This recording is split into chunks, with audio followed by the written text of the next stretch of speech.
5 p.m. First order of business is the Pledge of Allegiance. I pledge allegiance to the flag of the United States of America and to the republic for which it stands, one nation, under God, indivisible, with liberty and justice for all. Next is approval of the agenda. I need a motion to approve the agenda. Motion to approve the agenda? By Mrs. Friedman, seconded by Mrs. Bernardo. All in favor? Aye. Opposed? Ayes have it, 7-0. Next is the consent agenda. Approval of minutes from the special meeting from 2/21/2019, the regular meeting of 2/28/2019, special meeting on March 12, 2019. We have approval of the minutes from the executive session from 2/21/2019, 2/28/2019. We have the enrollment report for March 1st, 2019, the school police report from 2/1/2019, and the residency truancy report for March 1st, 2019. Do I have a motion to approve those, the consent agenda? Approve. Motion by Mr. Hess, seconded by Mrs. Bernardo. Any discussion? All in favor? Aye. Opposed? Ayes have it, 7-0. Next is the report of executive session on March 14th, 2019. There were no votes taken upstairs in the executive session. Need a motion to seal the minutes from the executive session Motion to seal the minutes? by Mrs. Friedman, seconded by Mr. Hess. All in favor? Aye. Opposed? Ayes have it, 7-0. Next is the superintendent's report. Mr. Mitchell. Good evening, everyone. Thank you, Mr. Chairman. Will you please join me down at the podium? Is it a little darker in here than it normally is, it seems? Nice ambiance.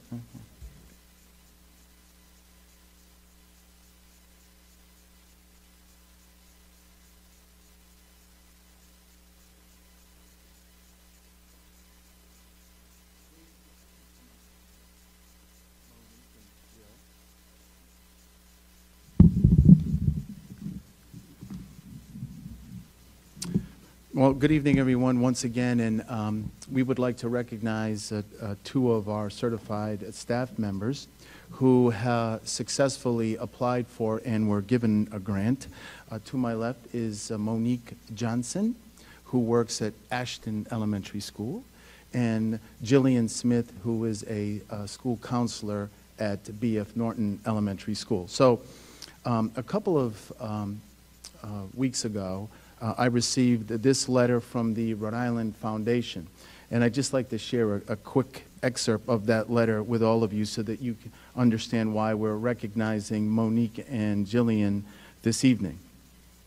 It says, Dear Mr. Mitchell, it is my pleasure to inform you that the Rhode Island Foundation has approved a grant of $1,997.43 to the Cumberland School Department to be dispersed to Monique Johnson and Jillian Smith in support of their Carter Spark Grant projects. Teachers have been notified of their award, and they are required to submit a one-page report on their project no later than June 1st, 2019. As you are aware, Carter Spark Grants are designed to help third and fourth grade classroom teachers engage students through unique experiences and creative learning methods and stimulate student interest in relevant educational topics. Carter Spark Grants were conceived of and funded by Letitia and the late John Carter. So we, this evening, would like to thank you both for taking the time to apply for a grant, which is competitive, and we want to congratulate you for having the grant approved. So we just want to show you, thank you, with a small token of appreciation. So we have these lovely little certificates that we would like to present to you, and thank you both. We appreciate it. Jillian, thank you. Monique, thank you.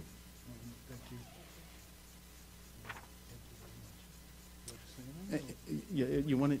Okay, so they're, which is hard to believe, they're shy right now, because I don't know them to be shy otherwise. But, you know, the one thing that I just like to say is this, and that is that when teachers and other staff take the time to apply for these grants, and those of us that have actually done grant writing, it is not an easy thing to do. I believe that it requires a certain skill in order to be able to do it successfully.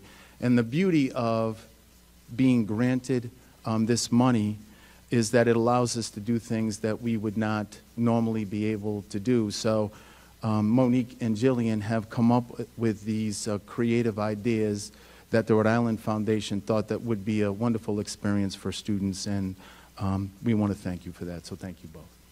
Keep up the good work.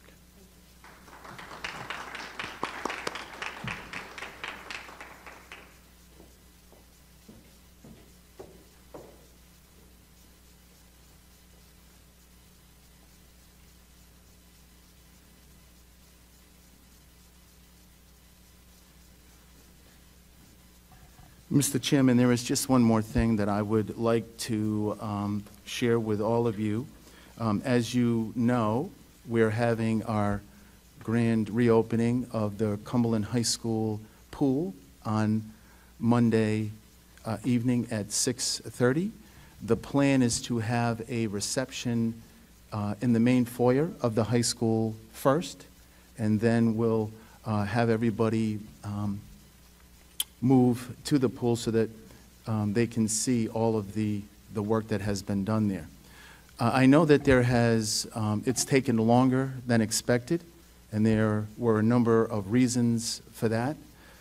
Certainly, it required a number of contractors to get in there and do the specific work required in the renovation of this pool work, but it is, I think you'll be impressed.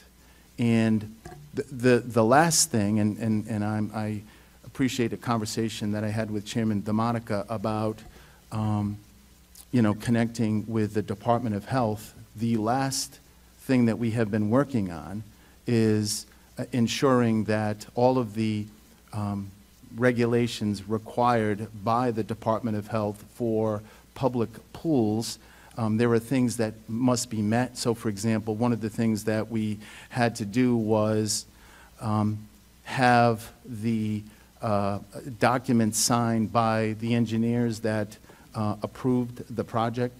So this has been a learning experience for me, and it's, you know, it's one of those things where you have an idea about what it takes to complete a project of this magnitude. Lots of people have spent a lot of time doing everything necessary to bring this project to fruition. And, you know, Alex certainly has been actively involved. Will DeJesus has been actively involved. We had Paul Murphy from E&E, which is, he's been sort of the project manager, a highly skilled individual who helped us push this thing along. So I hope that all of you are able to attend on Monday evening, and you know, we're hoping that it will really be a nice event, and we're anxious for everyone to see it. I'm most anxious for students, and I had a conversation this week with Caroline Shen about something else, and she's on the swim team, and I asked her, I called her to my office to compliment her on a video that she did on standards-based grading. And of course, whenever you call anybody to the office, the first thing they think is, am I in trouble? I mean, it's adults too, by the way, so it's kind of funny. And it's, you know, it's been happening ever since I've been an administrator. So anyway, she's really impressive young lady. And I asked her, why do you think I called you to the office? And the first thing she said was, you know, does it have something to do with the pool? And I said, no. I wanted to talk about the standards-based grading video that she did, but we had a chance to talk a little bit about the pool, and I asked her if she's had a chance to see it yet, and she has not. So I'm really excited for the swim team to see the work that has been done in there, and I'm sure that you'll all be impressed. So Monday evening, 6:30, hope that you all are available to attend. Main foyer of the high school first, and then we'll move to the pool so that everyone can see all of the work that has been done in the main pool area, the decking around the pool, and also the locker rooms. Thank you, Mr. Chairman. Thank you, Mr. Superintendent. Next on the agenda here is payment of bills. Mr. Hess. Yes, fiscal did meet earlier this week, and we did approve payment of the bills in the amount of $1,352,648.66. That passed on a 3-0 vote, and I would move passage. Mr. Hess moves passage of payment of the bills in the amount of $1,352,648.66. Do I have a second? Seconded by Mr. Salvatore. Any discussion? All in favor? Aye. Opposed? Ayes have it, 7-0. Next is Fiscal Management Subcommittee update. Mr. Hess. Okay, in addition to paying the bills, fiscal did meet. Primary focus of that meeting was to talk about the superintendent's proposed budget, which we'll have further discussions on in fiscal as well as the full committee. What I would editorialize it as saying is that contractual pay and step increases, charter tuition costs, healthcare cost increases, and state mandated pension contribution increases are major cost drivers of the proposed budget. Nonetheless, the administration has proposals to not only continue our good work over the past several years, but to improve upon them. We also spoke about and voted on contract extensions for several administrators that will show up later on the agenda. These are 2-year extensions to the traditional 1-year contracts given to new employees or positions. And we, outside of the meeting earlier today, just as an update, I did get some updated information from Sodexo with regard to our delinquent account position. And since February 7th, 149 letters have gone out, which has resulted in another $5,766 repaid to our outstanding balance. The total negative debt of accounts with delinquencies greater than $100 is now $41,176. Obviously, this is a concern for the district. Policy, I know, is looking at making some adjustments to try and address this issue going forward. But certainly, we need people to pay attention to this and repay that money. It's important for the district to deal with those debts. Thank you, Mr. Hess. Next on the agenda is Policy and Procedures Subcommittee.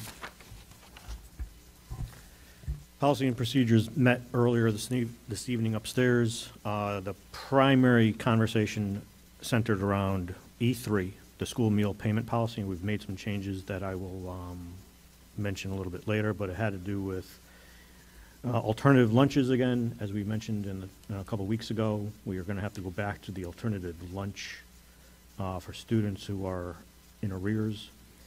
It's very important for parents to understand that this is not a charging account. This is an account, much like your checking account or debit account, where you need to front load the money for your child to spend.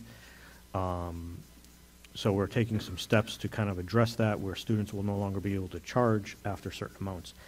I will give the exact language, though, when we vote on it a little bit later.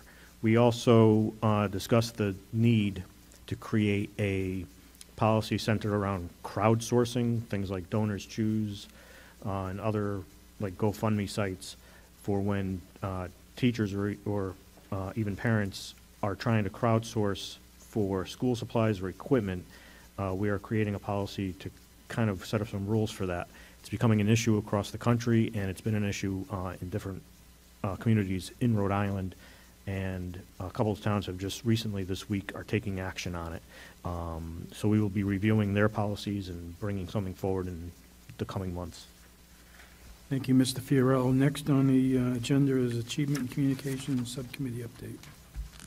Okay, the Achievement Subcommittee met on Tuesday night, and with one agenda item, which was to review and discuss achievement results overall at the high school and the plan going forward. So Mr. Costa and his administrators did an excellent job giving us a really good overview of our current achievement data, basing a lot of it off of the RIDE school report that rates schools on a 0 to 5 scale, 0 to 5 stars.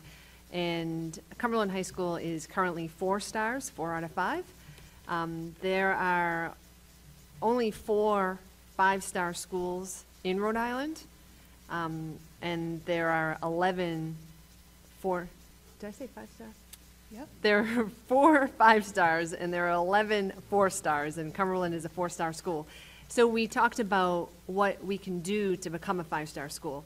The areas that are rated by RIDE there are 5 of them: achievement, achievement growth, English language proficiency, graduation rate, and the number of low-performing subgroups. So our biggest area of opportunity to increase to become a 5-star school is around achievement, EL, English language and math achievement. So Mr. Costa laid out a plan for how he will get us to improve achievement in those areas so that we could become a 5-star school. We also reviewed SAT and PSAT data within the school and compared to other schools. We reviewed advanced placement policy, but also the scores for passing advanced placement exams by our high school students. And we also reviewed the intervention courses, the Tier 2 intervention courses that started this year at the high school and have had great success in helping our 9th grade students in math and ELA. And we're looking to do more of those as we move forward. So Mr. Costa outlined all of that and then laid out what his goals are for the next 3 years, and with the ultimate goal of becoming a 5-star school. And I think we all left feeling like that is achievable. And certainly there's a budget that's needed for some of this to help make that achievable, but it was a great overall discussion. Thank you. Next on the agenda is comments from the public. Is anyone here that'd like to speak to the school committee, make any comments? Seeing none, I just want to recognize Mr. Denon is here, and former school committee member, and if I remember correctly, he did that before when he decided to run for school committee, just to come to all the meetings, so welcome. Next is public hearings, reading of amended policies. Number 1 is the E3 school meal payment policy. Mr. Fiorello. Yes, it was amended upstairs. So the amended policy will actually read on page 2, section 5, letter C, the paragraph C. The new reading should read, when the account has an outstanding or negative balance of $50, the parent or guardian will be notified via letter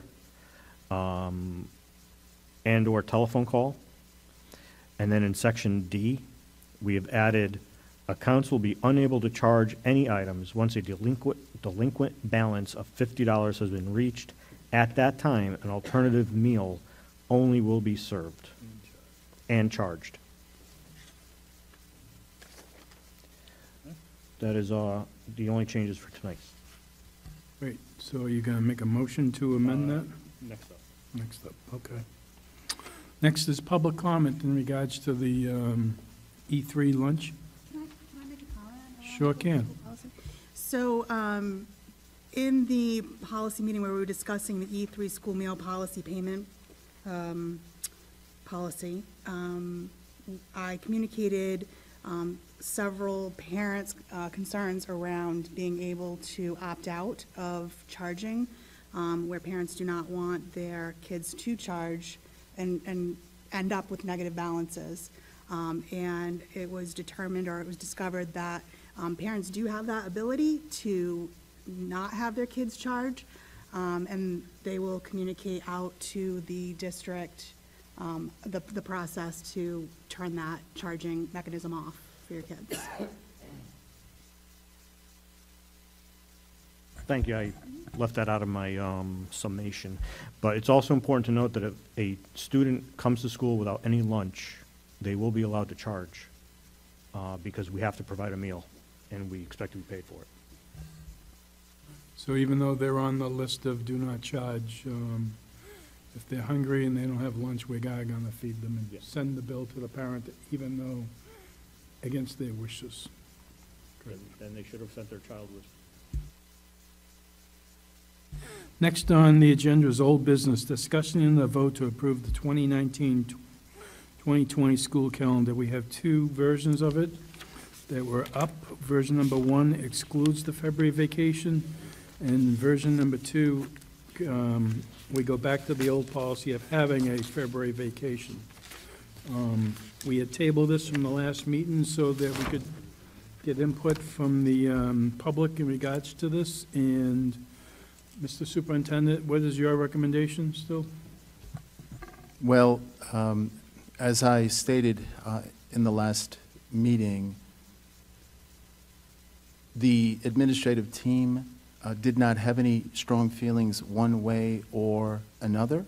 However, if we were leaning toward one of the versions, version 1 or version 2, I think that there was some support for going back to version 2, which would add those 3 vacation days back to that week in February, and we would just have to move a professional development day that's normally scheduled during that time to another day, and we actually had identified that date to be March 20th. So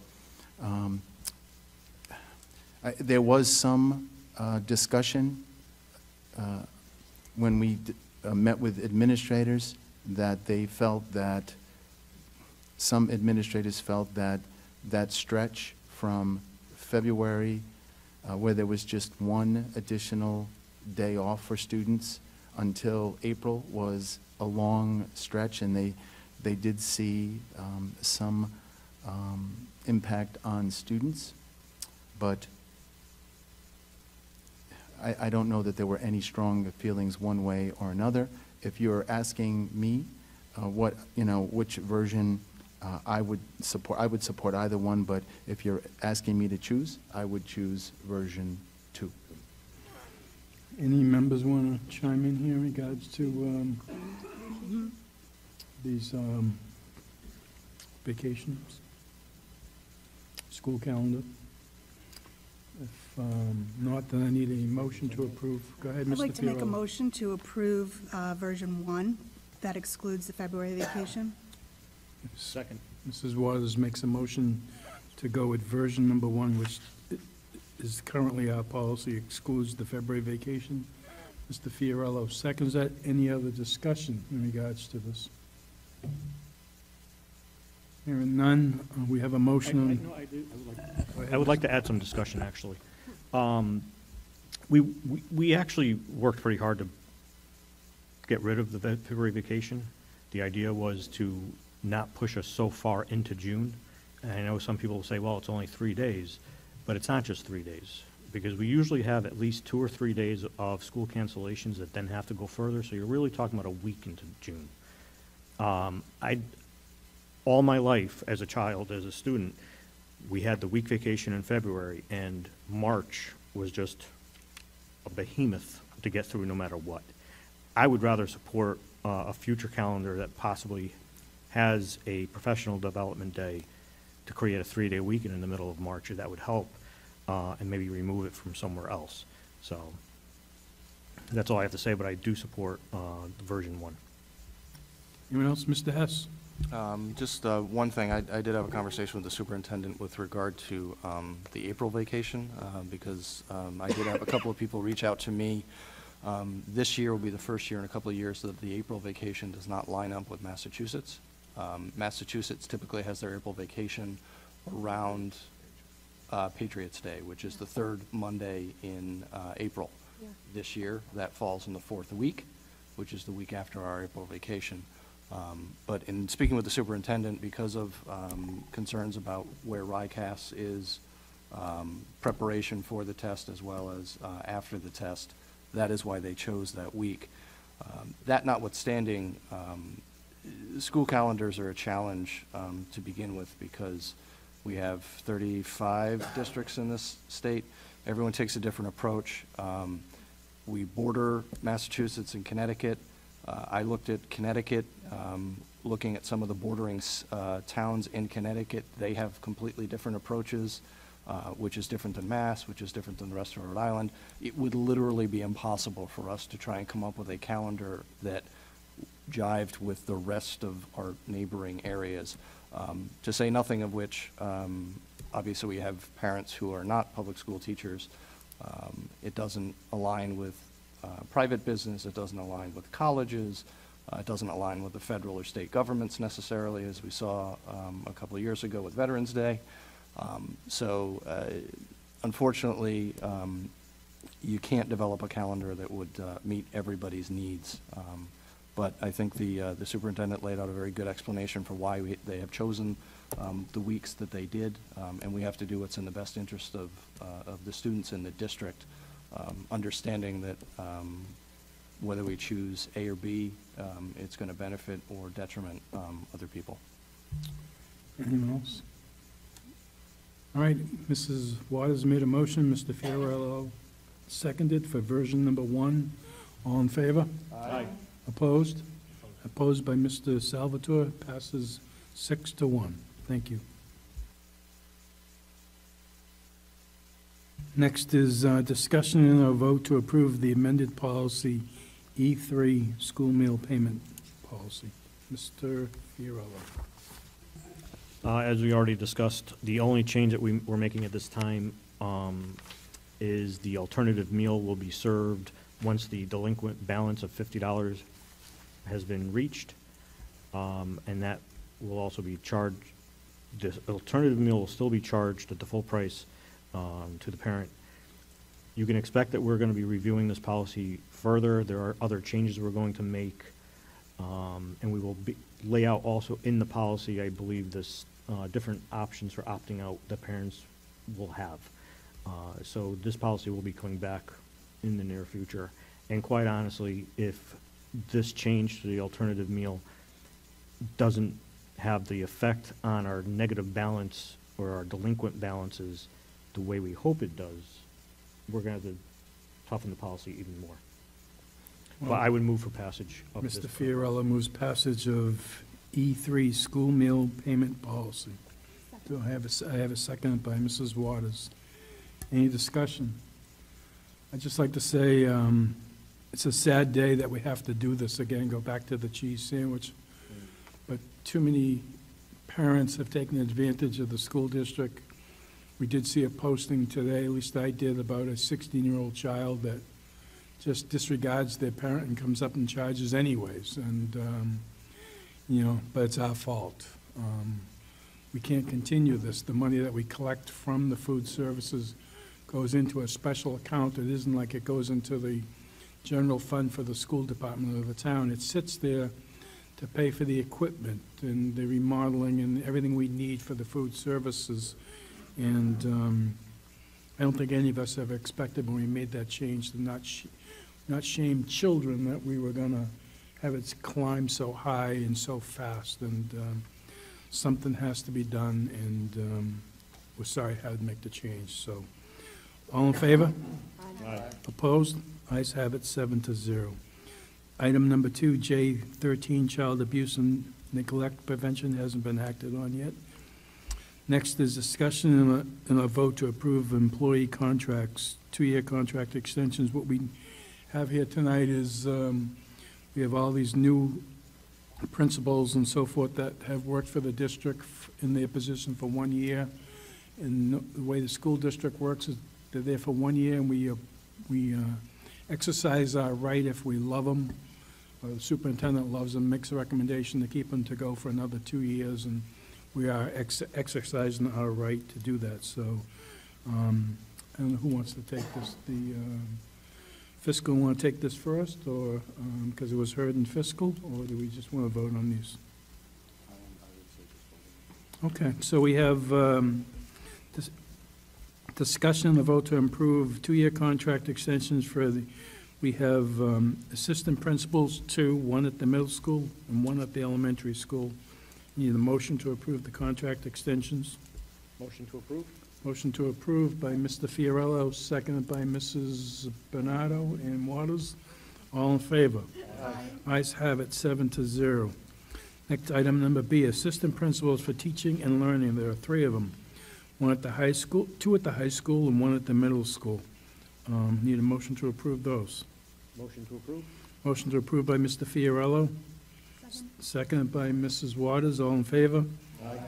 Opposed? Ayes have it, 7-0. Next is the assistant principal for pathways director at the high school. Need a motion to approve Motion to approve? by Mr. Fiorello. Seconded by Mrs. Waters. All in favor? Aye. Ayes have it, 7-0. Next is the, we have three principals, one at the high school and two at the elementary. Two elementary principals. Mr. Chair, Mr. Salvatore. in regards to the, I apologize, that's really loud. On D3, one of the elementary school principals, it was brought to our attention, as you know, tonight by the superintendent in our executive session, which the minutes can reflect it, that that principal is not brought up to the minimum policy of G6, which is the personnel benefit policy for non-unit administrative and support personnel. So I'm going to make a recommendation, or make, just for that one, on D3, that salary goes to a 4.6% increase, which reflects a $99,878 salary for the year. So that's the salary for the G6 policy, correct? At the low end. Correct, Mr. All right. Chair. So let's take number one and number two. I'd like to have a motion to approve the items number 1 and 2, D1, D2. Motion to approve? Motion to approve by Mr. Fiorello. Second. Second by Mrs. Friedman. All in favor? Aye. Ayes have it, 7-0. Item number D3, the elementary position, to bring that principal up to the G6 policy. I need a motion to approve as I'll make that motion, Mr. Chair. Mr. Salvatore makes the motion. Do I have a second? Second by Mrs. Bernardo. All in favor? Aye. Opposed? Ayes have it, 7-0. Next is a contract for the truancy residency officer. He's done a very good job sneaking around the town and catching the kids and saving us some money. Motion to approve? Normally, we do a three-year contract for the truancy residency officer. The superintendent asked us to do a 2-year, so it'd all be in line with all the other contracts that we have here in the G6. So I need, Mr. Fiorello makes a motion to approve, seconded by Mrs. Bernardo and Mrs. Waters. All in favor? Aye. Opposed? Ayes have it, 7-0. Next is new business, discussion of fiscal year 2020 superintendent's proposed school budget. Mr. Superintendent? Thank you. Thank you, Mr. Chairman. As Mr. Hess mentioned, on Tuesday evening in the Finance Subcommittee meeting, in fact, I believe all of the members were present at that meeting, I presented a budget request in the amount of $71,461,336, which is a 2.8% increase over last year's budget. And as I stated in that meeting, we spent a lot of time on the budget, and we had a number of goals, just two, I think, that are particularly important. One is to be fiscally responsible in the budget that we request as a school department when submitting it to the town. And the other, I believe, most important goal is to continue to support all of our staff and students in the district and continue our academic growth. This budget does that, And I know that one of the things that we are going to do as a committee is spend some time reviewing the budget in some fiscal subcommittee meetings and present a budget to the town that we can all be sure will continue the growth that we've been experiencing over the last several years. So I guess the next step for us, Mr. Chairman, is to schedule some meetings where we can dig a little deeper into the work that we've done as an administration.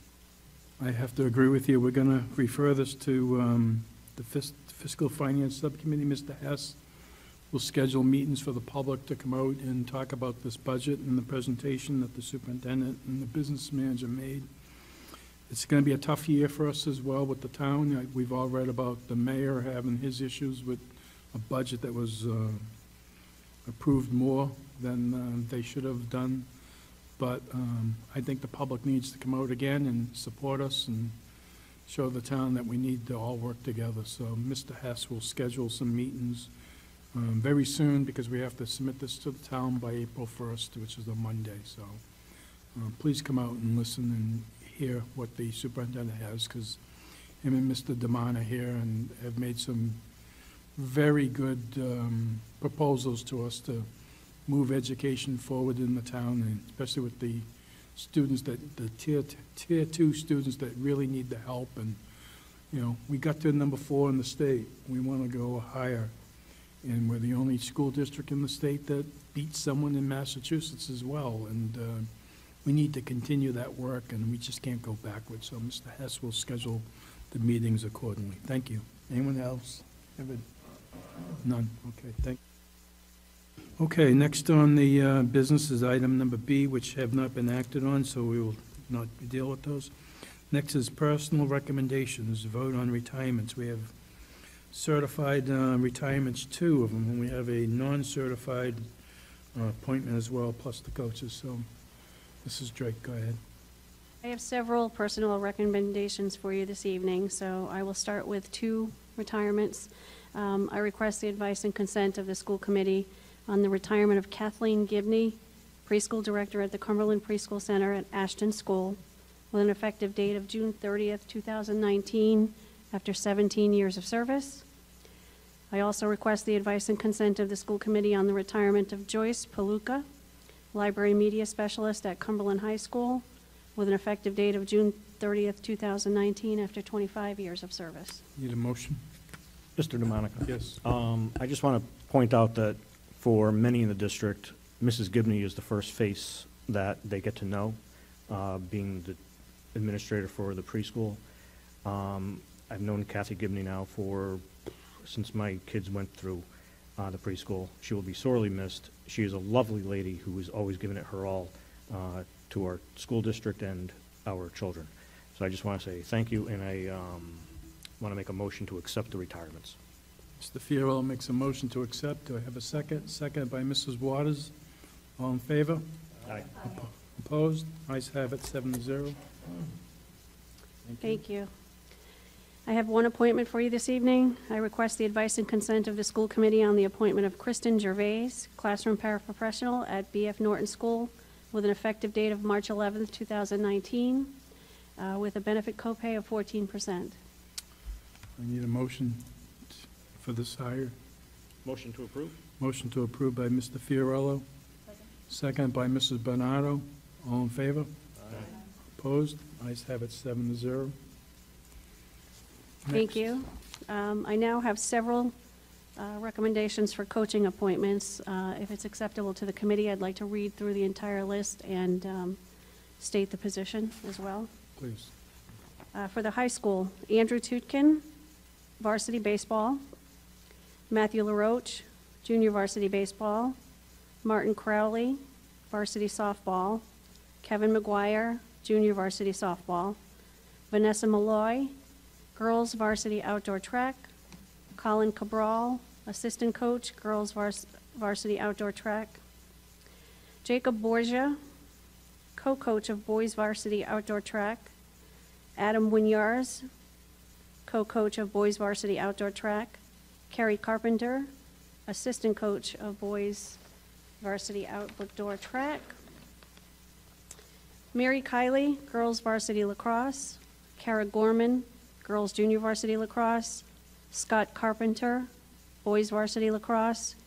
There is a vacancy in the boys junior varsity lacrosse. Justin Coons, boys varsity tennis. Russell Wyatt, boys junior varsity tennis. James Dickinson, golf. At the middle school level, Kenneth Cardozo, baseball at McCourt Middle School.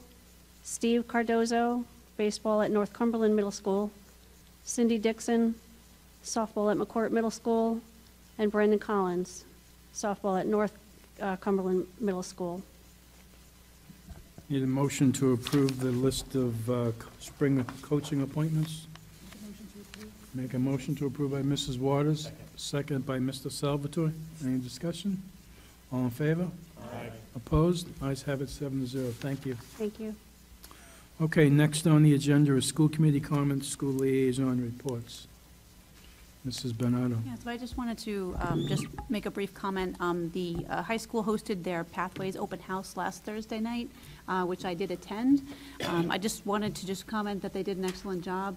The teachers, the students, the administrators there. It was different than having the Pathways at the regular open house. You know, it was a much smaller, of course, venue, and it really gave students an opportunity to explore the Pathways further, especially if they had been considering it but had not made a decision. It took place in time for students to make changes to their schedules if they had wanted to go down that road. So I just wanted to just say good job to them for doing it. I think it was very well done. Anyone else? Mr. Chair, Mr. Salvatore. I would like to take a few minutes to thank Cindy Shabbat, superintendent and our school committee's administrative assistant. You know, when I look at this agenda and working with her for 7 years, it's a lot to put together this agenda. She's got to upload everything to the drive, Mr. Mitchell, right? She's got to coordinate, everything being on here and somebody in the audience, awards. So I'd like to give a special thanks to Mrs. Shabbat. She's done an excellent job. I enjoy working with her, so that's it. Thank you. Thank you. I would just like to say I am apologetic here. We should have had a moment of silence tonight. Our former high school principal in North Cumberland Middle School, Mr. Lynch, passed away. Many of us here were able to attend his wake down in Wakefield, Rhode Island, and you waited about an hour and a half to pay your respect to the parents, and I truly apologize. I should have had that at the top of my list. And also, we had a teacher here at the high school whose husband passed away unexpectedly as well, and again, we saw many faces at the wake for her as well down in, her husband down in North Kingston, and it was a cold night to stand outside, and my apologies to those families that we should have had a moment of silence. If we could have a moment of silence right now.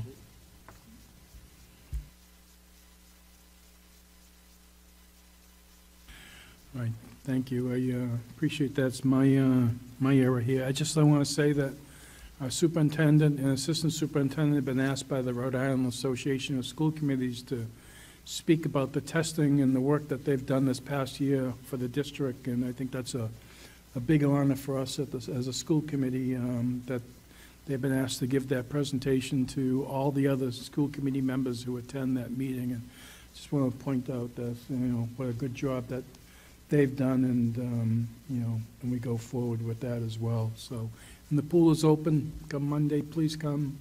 We know we had a lot of parents who didn't like the delay, but we had to deal with the Board of Health and other issues as well. And Mr. Pignano has some great ideas for a new sign in front of the building as well that he's going to be bringing forward, and it'll look great. So thank you. Anyone else have any comments? Are there open swim hours for the community set? I'm not sure how that's working with Envious yet. Mr. Pignano, do you know if the open hours for the swim for the public is going to start?